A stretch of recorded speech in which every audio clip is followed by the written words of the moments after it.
Este é um belíssimo filme e eu começava por perguntar-vos como é que vocês, como é que isto aconteceu, como é que partiram para este filme e como é que ele depois resulta, porque isto é um trabalho de uma enorme colaboração e cumplicidade entre vocês os dois, senão era impossível resultar um filme assim.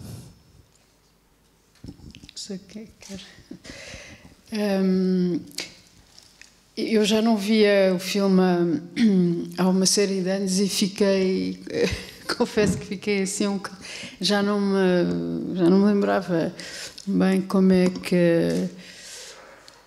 que era. E, bom, a primeira coisa, não é? Como nós começámos, portanto, isto é um projeto que vem do ano, ou na véspera, no ano anterior, quando o Pedro teve as suas obras na Bienal de Veneza, e o Pedro Cabitarreiros falou-me, enfim, na hipótese, eu quereria fazer um filme, mas eu pronto, nunca tinha feito nada parecido, mas devo dizer, agora, assim, ao ver, começo-me assim a lembrar de coisas. Eu acho que devo dizer que, para mim, provavelmente foi o filme que me foi mais difícil fazer, encontrar o tom. E uma coisa que eu agora estava a ver e que fiquei contente de ver, porque a minha grande preocupação era não trair em nada o Pedro, quer dizer, o lado da força, mas também da inteligência, da sensibilidade, quer dizer, tanta coisa. O Pedro Cabitarreiros é tanta coisa que como é que eu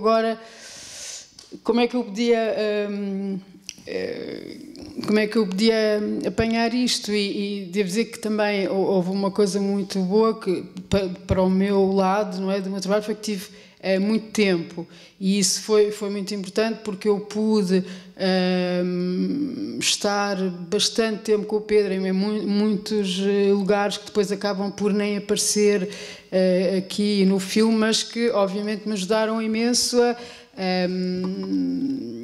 a observar, a sentir, a compreender. Mas acho que o filme foi muito feito também na montagem, porque nós tínhamos horas de material e, enfim, não quero agora para já falar muito, mas devo dizer que a primeira vez que mostrei o filme ao Pedro, acho que nunca na vida tive tanto medo de mostrar um filme a alguém, tá bem? Mas correu bem. Eu acho que a coisa mais importante, eu conhecia a Teresa, não conhecia pessoalmente assim, com um tão profundo grau de intimidade que me permitisse abordá-la com a vontade e dizer: olha, eu vou a Veneza fazer isto, aquilo, aquilo outro, e impus ao governo da altura que fosse feito um filme, porque estas coisas é preciso que fiquem registadas, já que se gasta dinheiro com estas histórias de Portugal aparecer nestes palcos internacionais. É bom que isso acabe por ter uma massa crítica, acabe por ter um testemunho, acabe por ter mais do que um simples resíduo mediático. Era, para mim, importante que fosse construído um objeto em torno dessa minha participação. Mas, ao mesmo tempo, eu não queria absolutamente nada que fosse aquilo que, a opinião pública conhece como um documentário. Os documentários têm uma espécie de tédio acumulado. Peço imensa desculpa, eu sei que há documentários fabulosos e há os DOC e os festivais, mas eu não queria nada disso, porque toda a minha experiência de documentários, entre aspas, sobre obras de artistas, era uma falência absoluta. E eu tinha desta mulher uma ideia que ela era absolutamente ao contrário e fora daquilo que se entendia na altura, e não conhecendo em absoluto a obra do princípio ao fim, nem a conhecendo pessoalmente, eu tinha aquilo que para mim era ainda, e hoje é, a coisa mais importante, que era uma intuição, um conhecimento interior, uma espécie de um saber de olhos fechados, que me dizia, tens que ir falar com ela e tens que falar disto. E ela tem que fazer qualquer coisa. E isso aconteceu assim, e para mim era claro que não era suposto que a Teresa fizesse um documentário sobre um tal Pedro Quibita Reis, não era suposto que ela fizesse uma peça sobre um evento que também tinha componentes políticas, que é a presença dos países nestas exposições internacionais. Era, acima de tudo, desejável que fosse construído uma outra coisa. Um filme, uma obra de arte, uma intervenção, um projeto, uma coisa qualquer que viesse dos sítios onde não há, à partida, grandes vontades de respeitar as regras, de seguir as metodologias habituais. Era uma coisa que tinha que sair de um ateliê mental dela, meu, etc. Portanto, eu acho que isso aconteceu e correu muito bem. Porque, tal como ela, eu não vi o filme há muitos anos. E devo-vos dizer, e isto não é para estarmos aqui agora, eu acho que gostei mais dele hoje ainda do que quando na altura o vi. Não estava, provavelmente, na altura preparado para me dar a mim mesmo tempo, e me dar a mim mesmo distância, e me dar a mim mesmo aquilo que eu falo no filme, que é a absoluta necessidade de ter os olhos da alma e os olhos de inteligência abertos, a construção da tal questão da curiosidade. Hoje isso aconteceu-me e, de facto, estou até relativamente emocionado.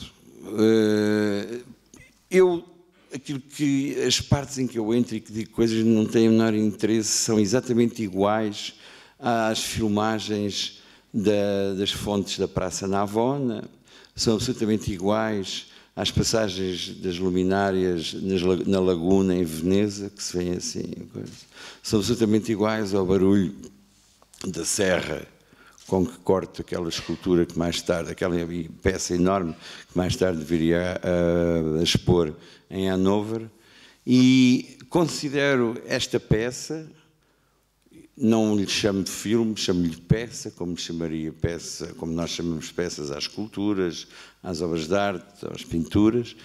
Esta é uma peça completa e hermética e completa no sentido em que não se deixa penetrar de imediato, com um primeiro olhar, com uma primeira, opinião. Ela é completa porque ela é absolutamente misteriosa e não tenho a menor dúvida que esta peça permanecerá misteriosa. Não tem uma forma unívoca, não tem uma linha de ataque para se perceber, não tem... É preciso andar à roda dela, e andar à roda é, como sabemos, um movimento infinito, não é? E nunca poderemos chegar a ver completamente a favor da claridade, porque ao ver-me uma nova vez, ele vai com certeza dar-nos, a mim dar-me de certeza, outra, digamos, leva-me para o outro lado, absolutamente.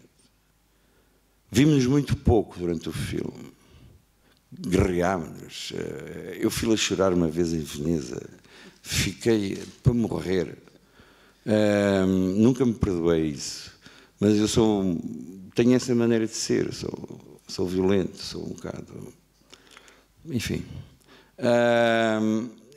E tudo isso faz parte da história da construção disto que acabamos de ver aqui, que provavelmente tem mais de pintura, que muitas pinturas que nós conhecemos, tem mais de escultura, que outras esculturas em que vamos tropeçando ao longo da vida. E este filme, para voltarmos ao princípio, da Teresa, não sei se é o filme que ela mais, digamos, mais estranho dela, como já ouvi eventualmente falar ou dizer, mas tem um lugar muito particular. Este filme tem um lugar muito particular. E eu estou muito satisfeito, porque conheço uma série de pessoas que têm imensa inveja deste filme. Eu fico muito contente com isso.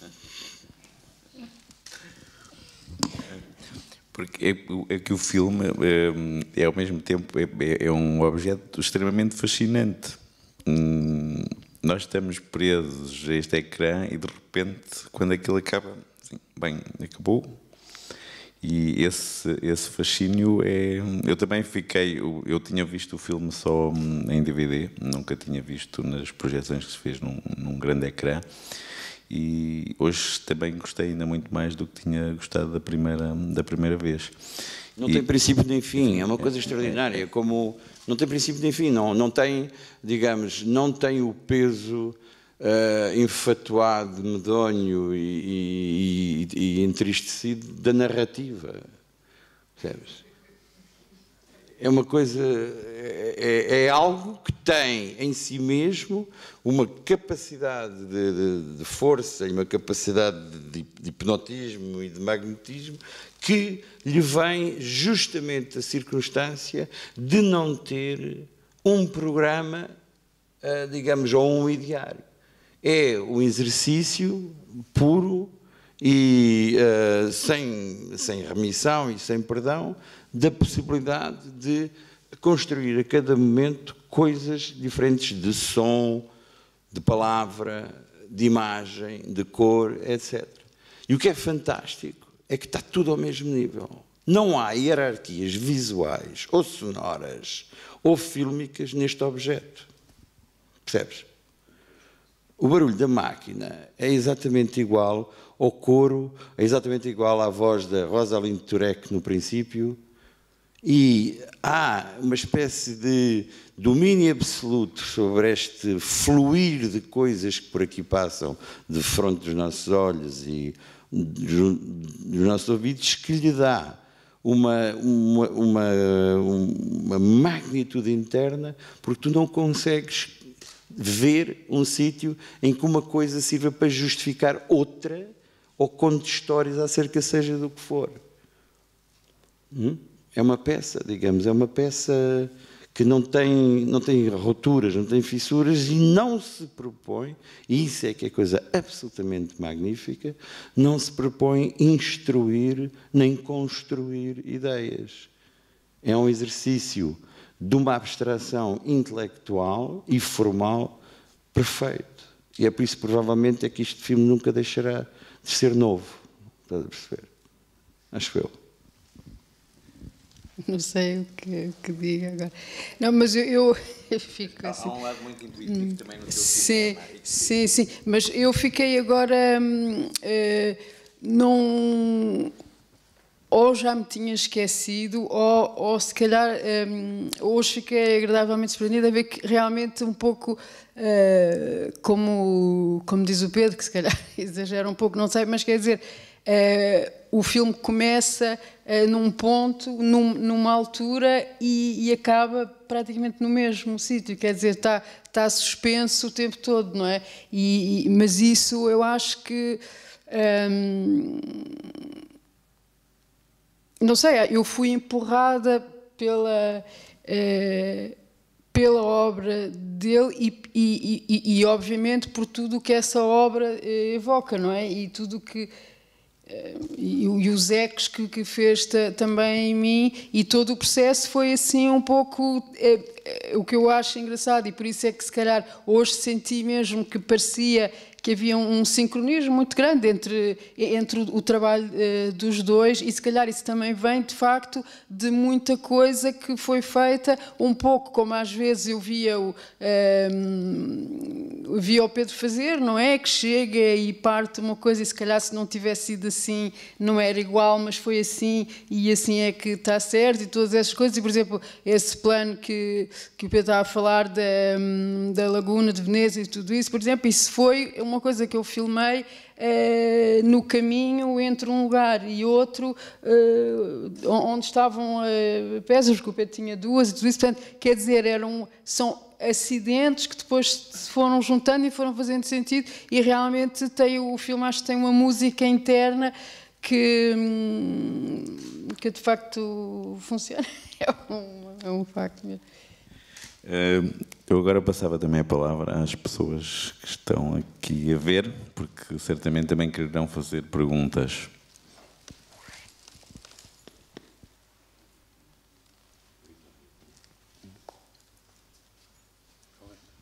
Porque também, sendo a obra do Pedro uma obra maior, não é? E que evoca tantas coisas maiores e totais, nós também, fazendo um filme, também tem que se pegar nessas coisas todas, não é?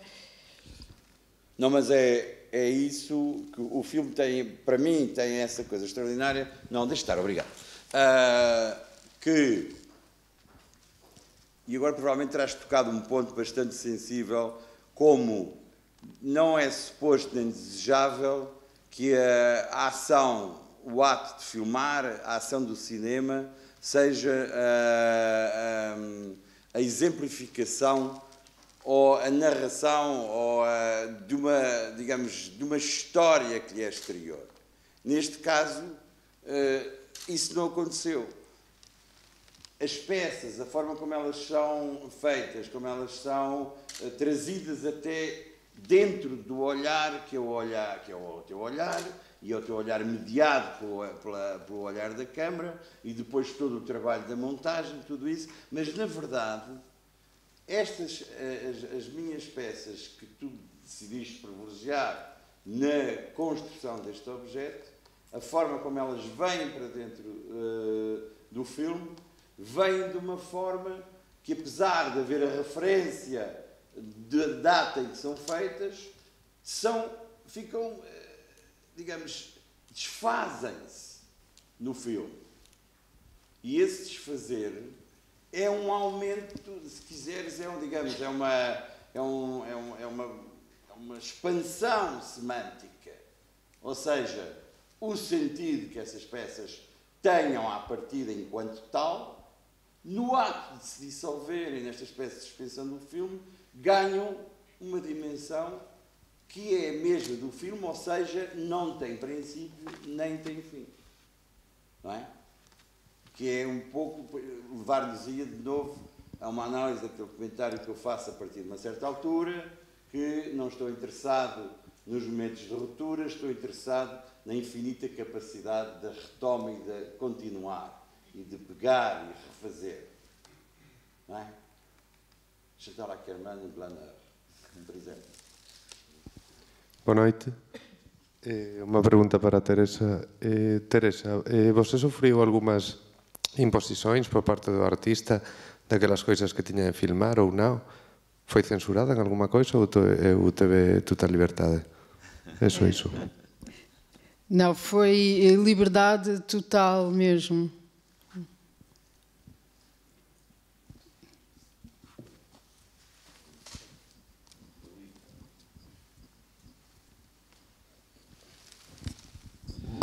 Boa noite.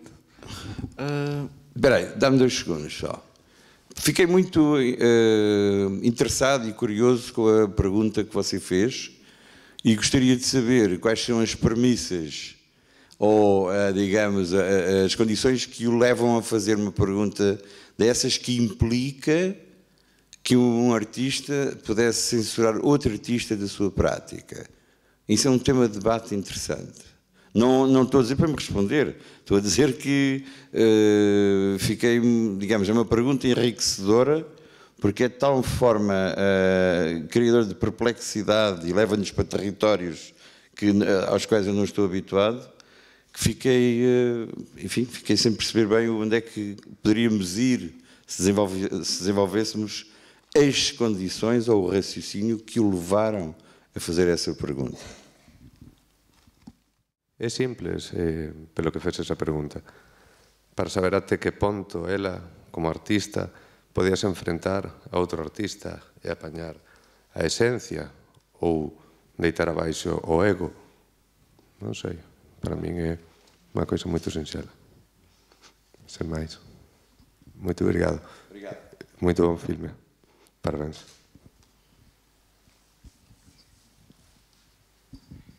Boa noite. Boa noite. Queria perguntar se seria possível esclarecer-se a ideia de inferno presente no filme. Como é que é de explicar? Falou-se muito na palavra inferno e no que isso eu gostaria de perceber da parte dos dois. Como é que se justificou isso no filme, essa ideia de inferno? Não sei, quer dizer, eu acho que cada um de nós os três que estamos aqui, vocês todos têm, eu acho que cada um tem a sua ideia própria de inferno e cada um tem também o seu próprio inferno. Eu acho que neste filme não há...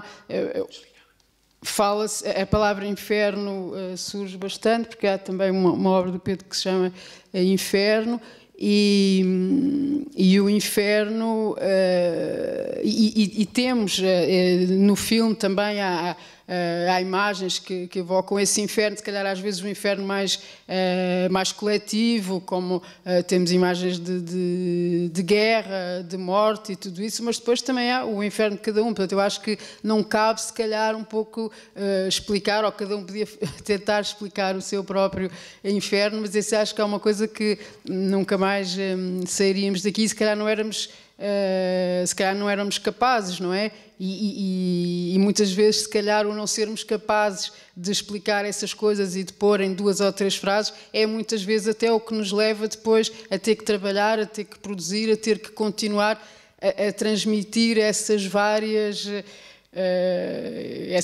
ideias tão fundas, não é?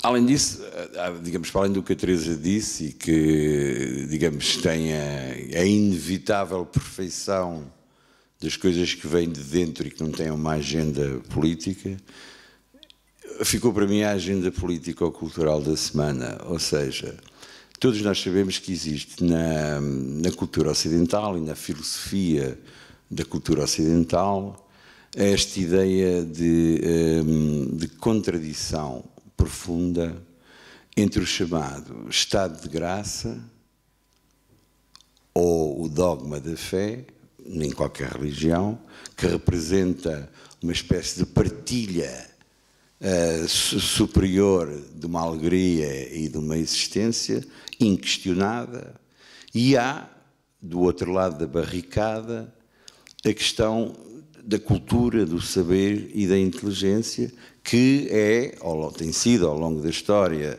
desde os filósofos gregos e romanos, socráticos, pré-socráticos, epicuristas e outros, toda a construção da ideia de pensamento e de cultura como um território que é o território por excelência da afirmação do humano, sendo que por isso é também um território de recusa de uma teleologia. Ou seja, o inferno aqui é aquilo que nos toca a nós, a parte da construção da estética, do pensamento, da cultura, e é nesse inferno, por oposição ao paraíso, onde nada parece vir ou advir do pensamento, mas tudo virá de um estado de graça inquestionável, à humanidade compete, ou competiu, ou foi, digamos, assacada toda, digamos, o drama da necessidade de construir uma existência filosófica, de estabelecer um pensamento, construir uma consciência, ter noção de si próprio, e isso tudo é claro que é a terra de onde brota a criação artística e o pensamento.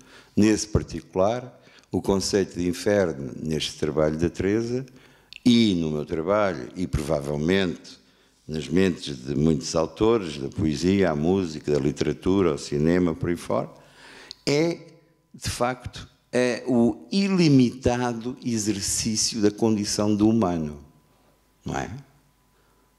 Porque, como se dizia no filme, ao Lúcifer, ao ser expulso do paraíso, foi o primeiro ato de construção de uma consciência da humanidade, foi o primeiro ato de pensamento, foi o primeiro ato tendente à construção do pensamento sobre a arte e da própria criação artística. Não deixa de ser interessante que mesmo nas cosmogonias religiosas que nós conhecemos, esse anjo que terá sido expulso traz consigo um nome extraordinário, traz a luz, é o Lúcifer. Todos nós somos parte desse anjo. Portanto, é por isso que o inferno aparece com tanta importância nesta obra, acho eu. Mais perguntas?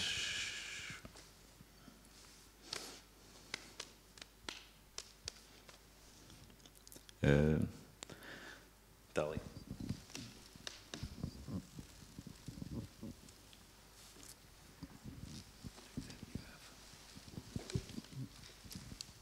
Boa noite. Obrigado a todos pela sessão. Parabéns à Teresa, parabéns ao Pedro. Eu quero perguntar-te, Pedro, eu acho para já fabulosa a tua devoção à arte, é uma devoção mesmo, chega a ser violenta, tu próprio assumes. E eu tenho dificuldade em encontrar isso noutros artistas. Achei interessante esse paralelo que tu estabeleceste, essa analogia bélica quase que tu estabeleceste entre que existe na arte em geral, não é? Essa crítica.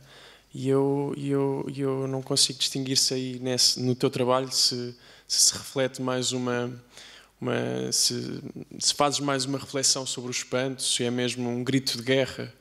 Quer dizer, interessou-me assim essa dimensão mais violenta da tua arte.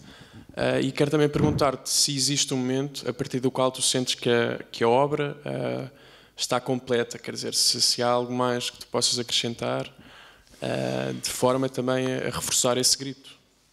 Não há, tal como não há história, se entendendo a história como um conjunto de circunstâncias que têm uma espécie de valorização moral. Não há história na arte. Há história da arte, que é uma coisa diferente, mas não há história na arte como um processo evolutivo. Porque se houvesse um processo evolutivo, em que haveria uma hierarquia que se iria aperfeiçoando ao longo do tempo, então estávamos mesmo mal, porque nunca conseguiríamos chegar à conclusão se o Caravaggio ou se um Velázquez seriam melhores ou piores que um Matisse ou um Picasso, pela circunstância de terem, digamos, de serem anteriores a... Portanto, não há evolução na história da arte, entendida como uma construção de uma plataforma de hierarquias ou qualitativa. Portanto, eu não sei quando é que uma obra minha está acabada. Há momentos em que eu percebo que ela não tem mais, não lhe posso pedir mais, porque ela faz-se a si própria, eu vou-me apenas ajeitando aquilo que ela me pede, vou percebendo coisas que ela por vezes não sabe, que eu lhe dou, e ela revela-me acidentes que eu não estava à espera e com os quais eu aprendo, mas há sempre um momento em que de repente viro-lhe as costas e acabou-se, com aquela não falo mais. Não é? Quanto à questão, à primeira questão, que é a questão da... Enfim, levantaste muita fasquia, falaste-me de guerra, de atitudes bélicas, etc. Eu, no fundo, isso é apenas provavelmente um código de palavras, é apenas uma forma de marcar uma atitude que eu tenho e que eu traduziria de uma forma provavelmente até um bocadinho singela, para não dizer mesmo ingênua, que é quando se é artista, não se pode deixar de ser artista, mesmo que não faças nada. Um dia decidiste que nunca mais queres pintar um quadro na tua vida, mas essa tua decisão não tem extensão sobre o facto, ou não tem existência sobre o facto de tu deixares de ser artista. Nunca deixarás de o ser. Ora, o que é que eu quero dizer com isto? Quero dizer que essa suposta forma afirmativa ou bélica, para mim, é apenas uma forma de considerar que isto que eu faço é uma missão. Eu não tenho, digamos, inclinações de índole religiosa, tive e mantenho inclinações de índole política, mas tenho, acima de tudo, a consciência de que, enquanto artista, eu tenho que devolver aos outros as coisas que eu consigo construir em mim. E isso só se pode fazer com um grande grau de exigência e de rigor. Percebes?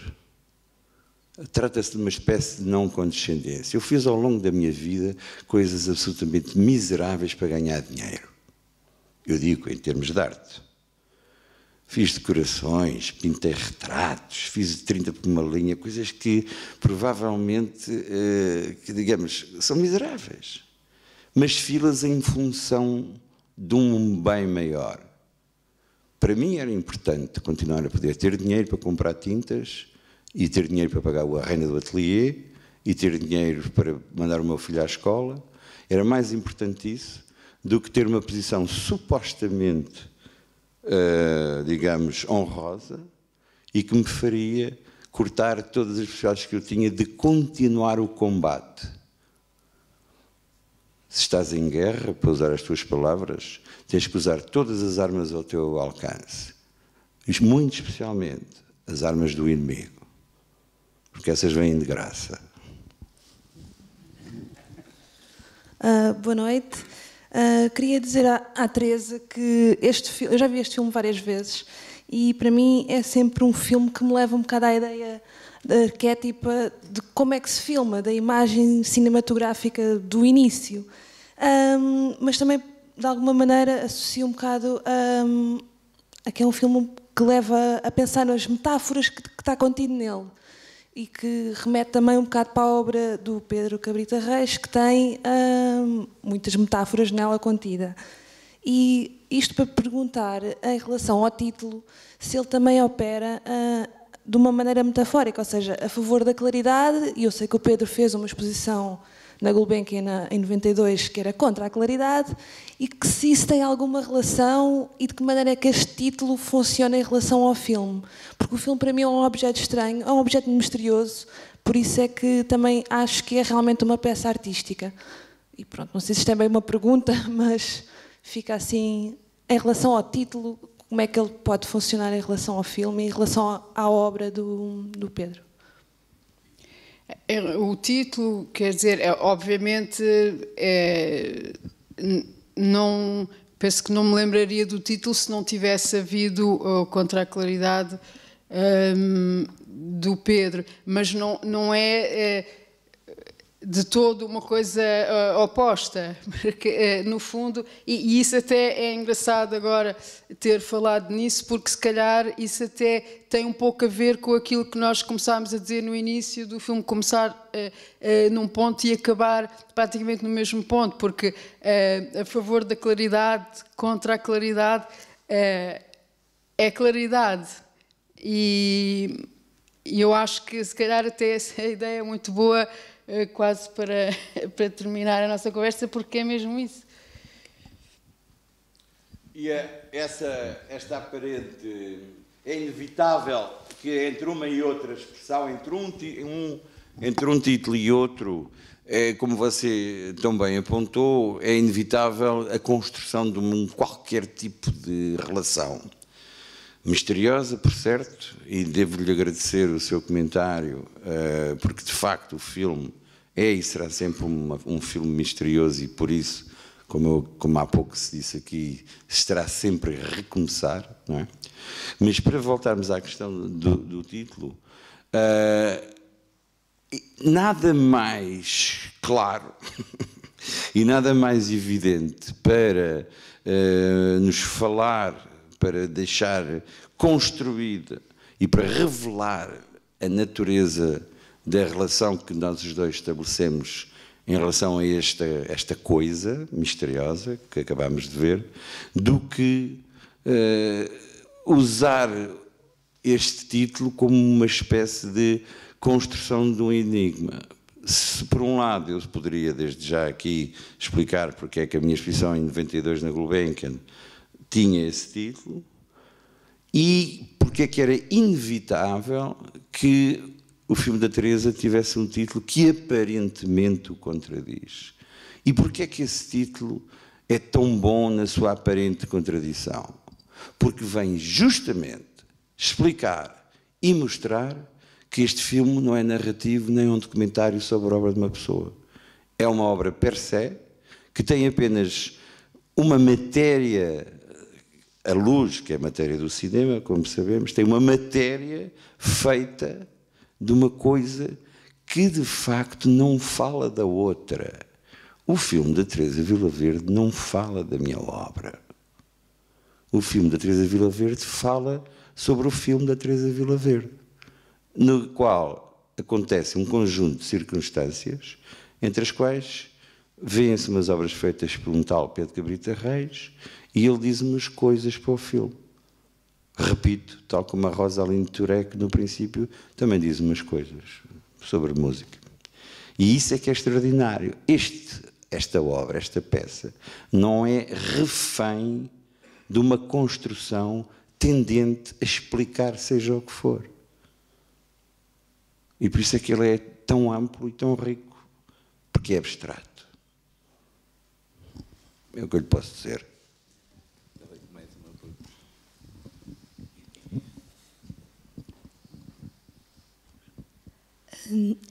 Boa noite. Esta ideia de suspensão e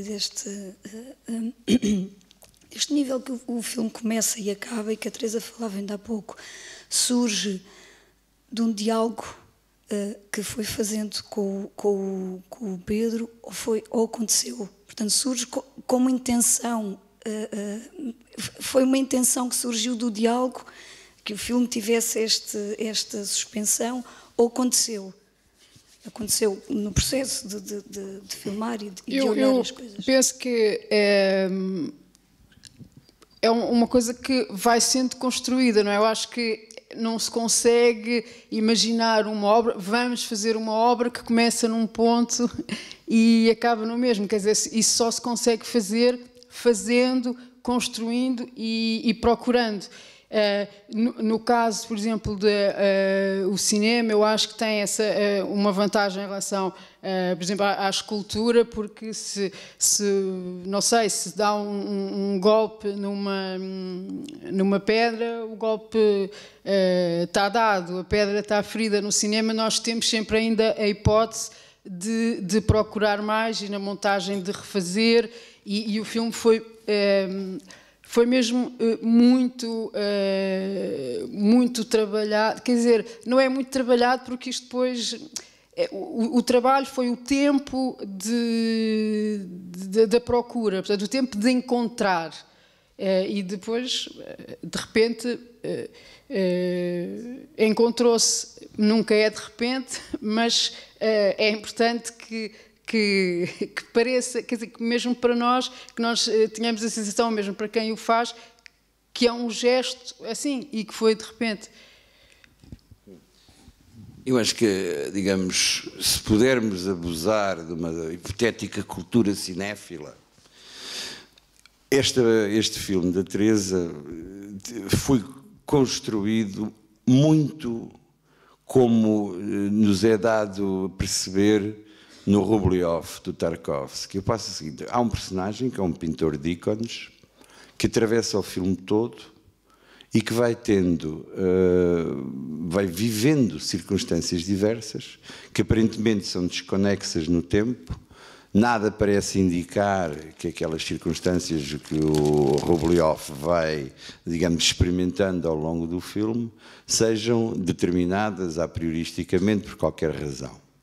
A história do Rubliov é, permitam-me, um pouco tirada também de um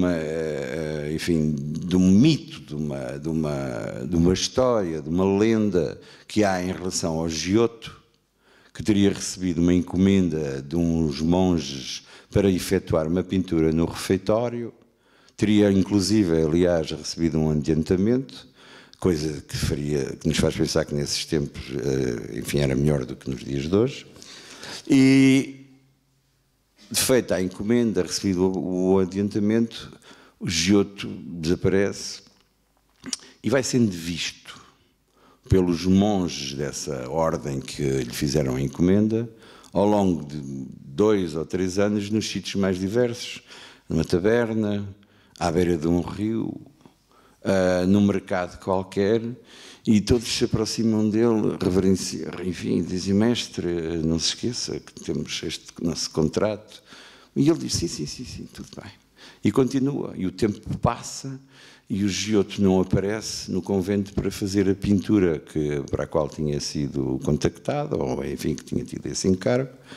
E nesse particular, um pouco também, se relembrarem do filme do Tarkovsky, o Rubliov tem uma, digamos, tem uma trajetória, anda pelo filme e pela história e pelo tempo, em busca de uma coisa que não sabemos bem o que é, e que, tal como no caso do Giotto, e agora a história do Giotto é interessante, no final, todas aqueles momentos em que os monges viram o Giotto, o mercado, o rio, a taberna, etc., aparecem mais tarde descritos na pintura que ele finalmente, depois de um certo tempo, vai executar nas paredes do refeitório, como era esperado. A Teresa e eu tivemos esse tipo de relação. Você há pouco falou de diálogo, que é uma palavra muito bonita, mas muito limitada. Os diálogos só são profundos quando são intuições quase silenciosas daquilo que o outro possa pensar. Porque senão são uns desenhos de estratégia a partir da linguagem para sabermos em que território é que estamos. O problema da fala é esse, é que foi uma coisa que se construiu para comunicarmos e não dá jeito nenhum, não tem resultados palpáveis. Mas a Teresa andou pelo meu mundo fora.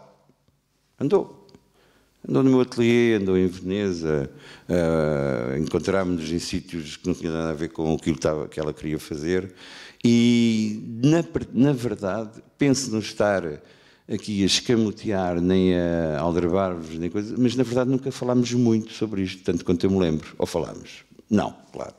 Não seria possível sequer. E depois está aqui. É isto. Portanto, eu acho que os nossos diálogos poderiam-se, com um pouco de arrogância, mas não menor verdade, poderiam ser descritos de uma outra forma. Na nossa absoluta e impossível capacidade de sermos idênticos, ou sequer de pegarmos, havia uma afinidade eletiva. E são essas afinidades eletivas que não são mensuráveis, nem aparentemente têm uma base concreta e muito menos têm uma história construída.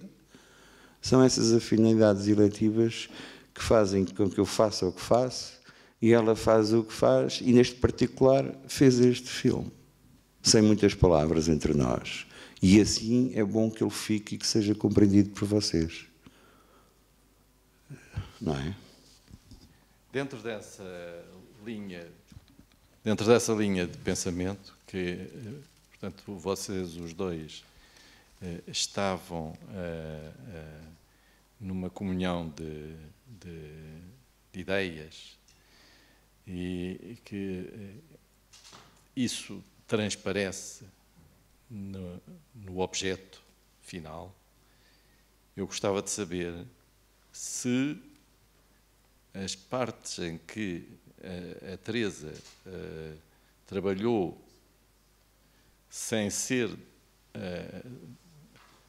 em função da obra, portanto, mostrando a obra ou mostrando o artista, essas partes, por exemplo, toda aquela travelling à volta da estátua da Piazza Navona, e os textos que escolheu para ler, se isso tudo também advém de uma comunhão de pensamento com o artista, ou se é um comentário dela perante a obra do artista e o próprio artista. Eu penso que talvez em certos momentos fosse mesmo uma coisa bastante misturada. Por exemplo, eu tenho ideia que eu filmei a Piazza Navona antes, acho eu, da conversa depois que está salpicada ao longo do filme, da conversa com o Pedro, que foi feita toda no mesmo dia. E, por exemplo, nessa conversa, o Pedro fala da história da arte, da transmissão, de tudo isso, e portanto, ou seja, no fundo, não de todo para ser uma coisa ilustrativa do que ele disse, porque eu até já tinha feito, mas quer dizer, de facto, nós estávamos numa...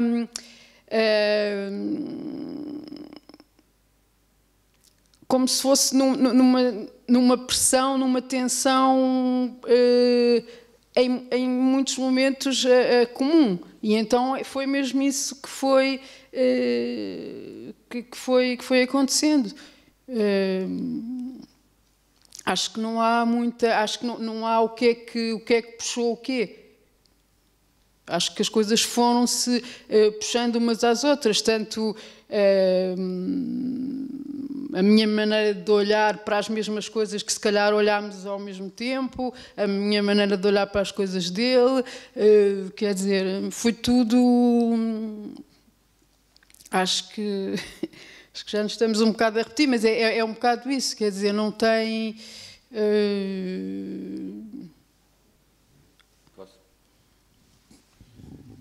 Eu acho que, tanto quanto eu soube na altura e sei hoje, não julgo que na construção deste filme não houve a importância que noutro tipo de filmes se dá a sei lá, um script ou um storyboard, ou essas coisas, esses termos que vocês usam no cinema. Houve muito mais um processo que é um processo que está no cerne digamos, da construção de um objeto artístico, de uma pintura ou de uma escultura.